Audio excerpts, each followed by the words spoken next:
Yeah. Whoo, whoo, whoo. Yeah. Whoo, whoo.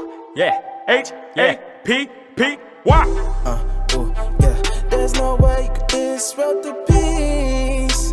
My joy, my tranquility. You could try, but I have immunity. Can't keep me from being happy. Alright, so my name is Mitch Darrell.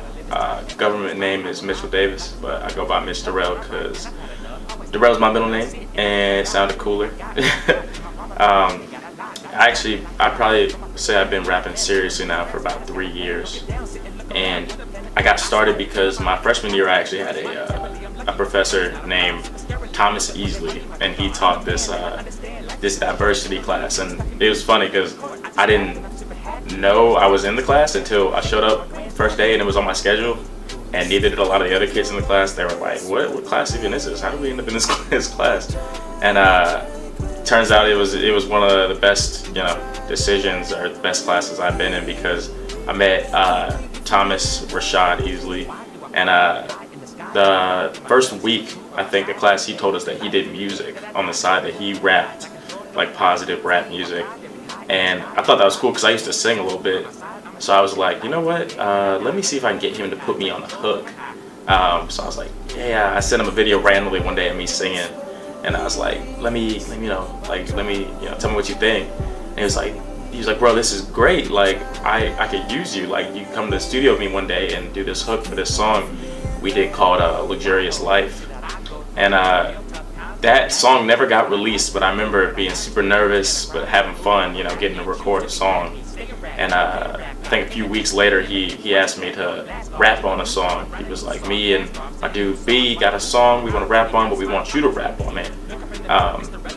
So I went home that night, wrote a rap up, something random, I don't even remember how it went, but I wrote something that I thought was good, showed up the next day and rapped it. And I remember I had to stop because I could hear Doc Rashad outside, like, going, whoa, this is crazy, like, what in the world, like, we didn't know. He was like, we didn't know you could rap, like, why didn't you tell me you rap? I was like, I don't really rap, I just kind of wrote something overnight. He's like, overnight? You wrote that overnight? Like, you bragging now. And he was like, we gotta get you to, like, rap more. Like, so long story short, he funded a project, my first project, Black Skin Colorless Soul, and let me go to the studio. He sent me beats from producers, and he just let me make my own album and call it mine, and that's how I got started. And I've just improved since then. I haven't stopped, haven't looked back, and I do a lot more on my own now. But I had a tough time figuring out what genre I wanted to be, because I make positive music and I reference God and church a lot, but I didn't want to be a gospel artist because I think that kind of limits you. So what I decided to do was find a way that I could still rap about other topics, but also keep the clean and positive messaging and talk about God when I wanted to. And I discovered this genre called Christian hip hop. CHH is what it's called, and it's kind of a mixture. I call it kind of like the best of both worlds. Like, you aren't necessarily gospel because you don't have to rap solely about God, but since you are a Christian, your values will come through the music. So like, I kind of want to be like Lecrae to where I can be taken seriously as an MC, but I'm going to be getting my positive message out there and my godly, religious Christian message out there as well. So that's what I put myself. That's the label I put on myself, I guess. Some people say it could be a hindrance, but I think it pretty much describes what I am. It's funny. So I refer to myself as a Christian who raps, a rapping Christian, and there is a debate on whether Christian hip hop should still only rap about God in every song, and I'm of the mindset that you don't have to, because I just feel like that's too limiting to just rap about one thing. Like, I wouldn't want to rap about one thing, no matter what it is, in every single song. Like, there's different things, different topics that I think you can cover from the Christian mindset or point of view, but you don't have to specifically say God in this song or Jesus in the song. It's almost kind of implied, or where I stand on certain issues because I'm a Christian who raps. So my discography is technically 4 discs, but it's really more like 3. So first project, I said Black Skin, Colorless Soul. That was my coming of age, I guess, my just first attempt where I just kind of took beats I was given and just kind of rapped about whatever I felt like rapping about. I remember Doc said I could try to make my own To Pimp a Butterfly because I love that album had just come out and I love Kendrick Lamar. So I was going to try to make my own project where like each song's different but it's part of like a larger story. So the title is because Black Skin, that's referring to myself, and Colorless Soul, where I feel I'm religious, so I feel like we all, no matter what race we are, we have a soul, and I feel like if we could see it, it wouldn't have a color. Like a white person wouldn't have a white soul, and a black person wouldn't have a black soul.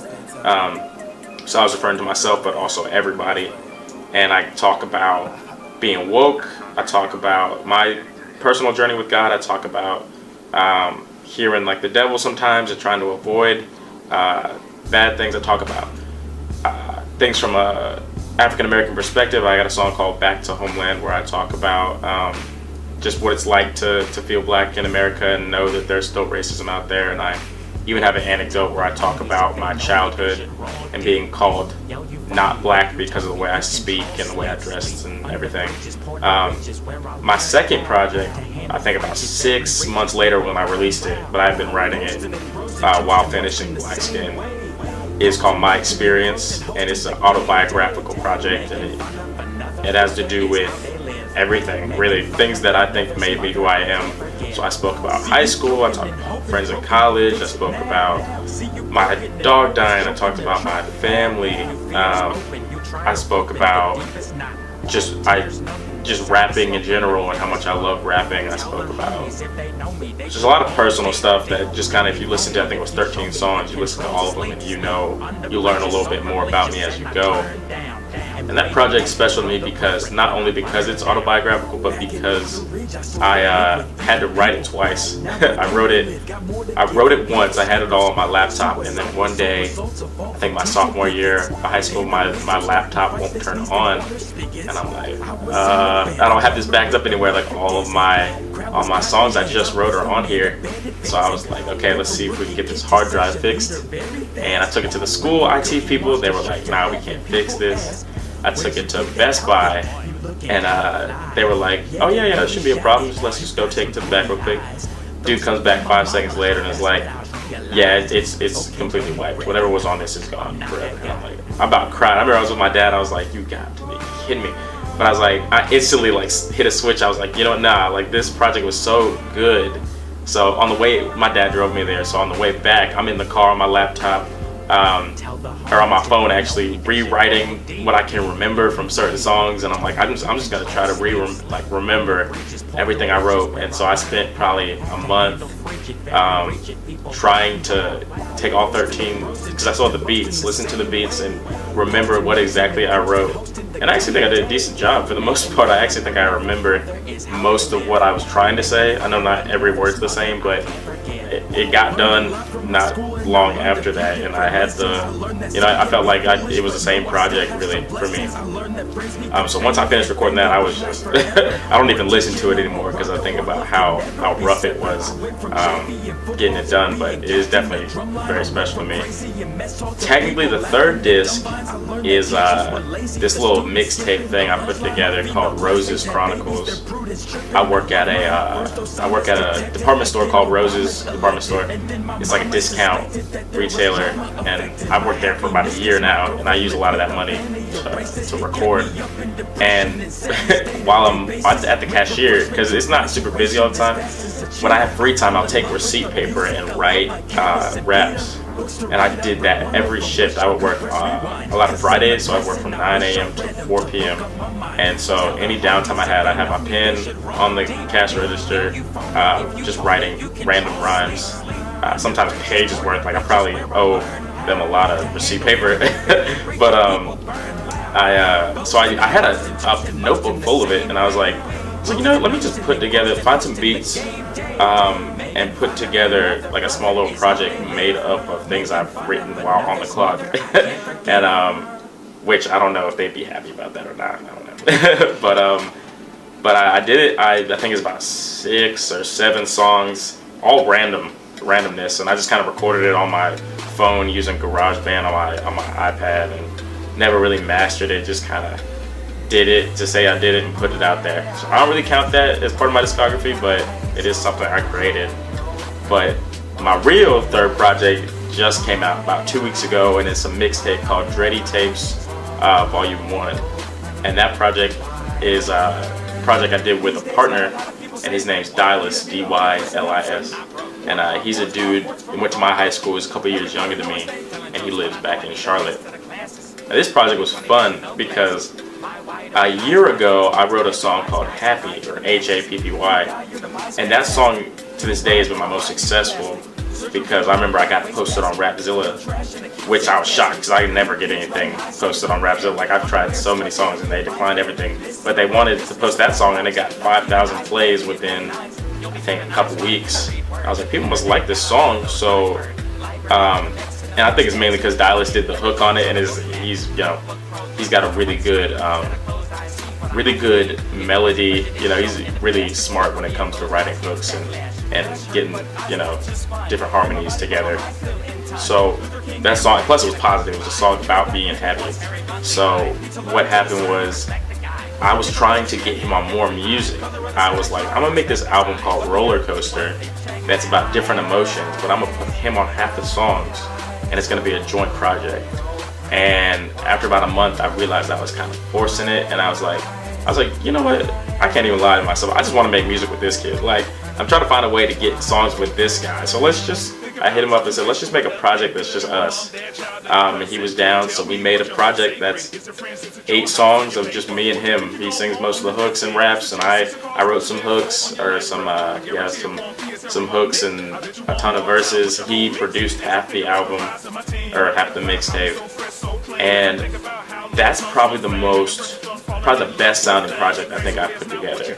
Mainly because it has a lot of mainstream appeal, because Dylis is super, I call him wavy, I call him Frank Ocean, and not Slim Jimmy, but dude from Ray Shrimmer, what's his name, Sway Lee, and the mixture between his vocals and I think my rapping, my lyrical flows, made for a very good sounding project.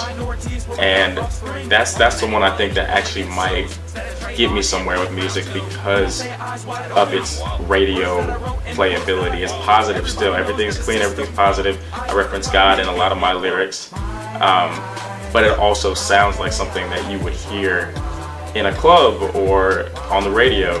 And I think that's my goal. The goal is to make music that kind of tricks people into taking in a positive message, but they don't notice it because they're like, this sounds like Ray Shrimmer, this sounds like Kyle, who's positive, or Logic, or Kendrick.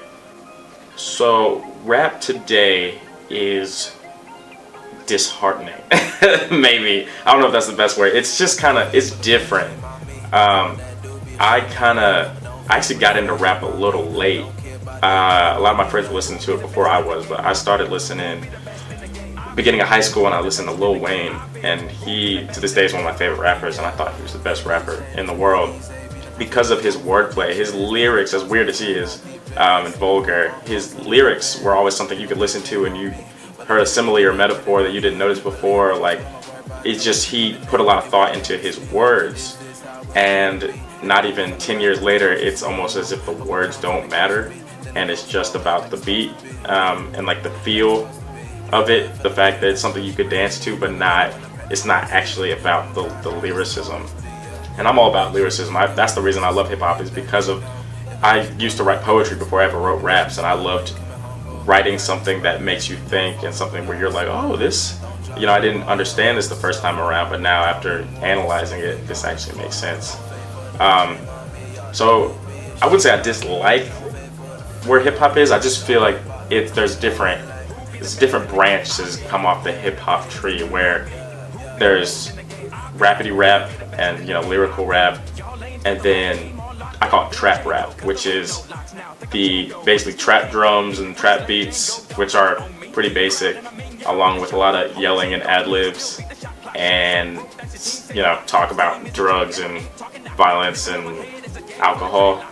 And I don't know, I just prefer something where you can tell thought was put into it and there's kind of a message to it. But to each his own. I actually like some of the newer rappers. Like, I think Rich the Kid's pretty cool.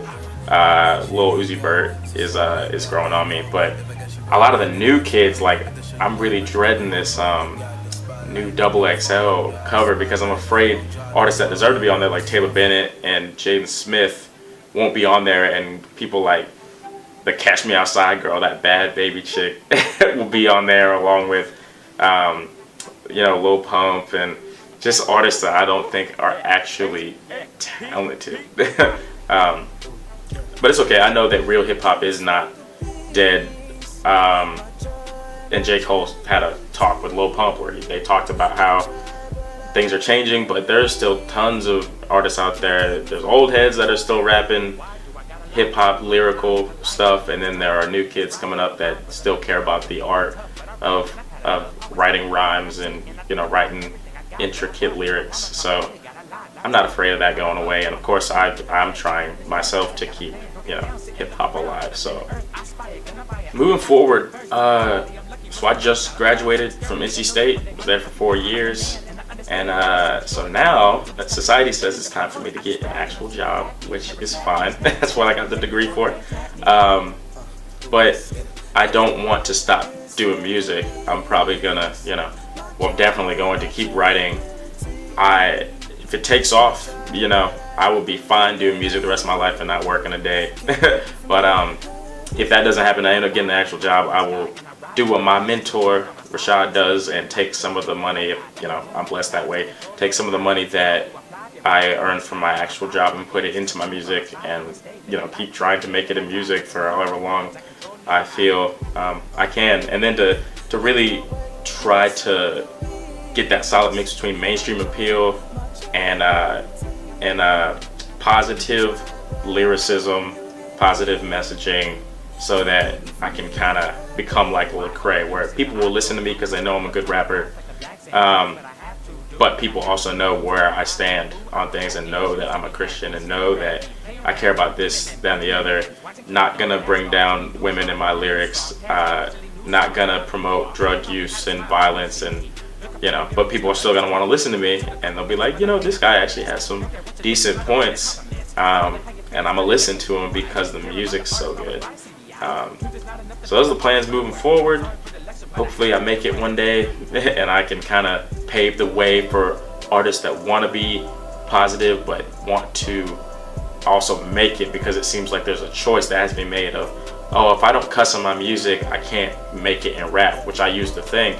But then I found out about a bunch of artists that make it in music but don't curse in their music and don't play the game, as it's called, whether they just want to get a radio hit, so of course they gotta cuss, of course they gotta talk about women negatively, of course they gotta talk about drugs and sex and everything. So just paving the way for people that don't want to follow the status quo and just care about the music, really.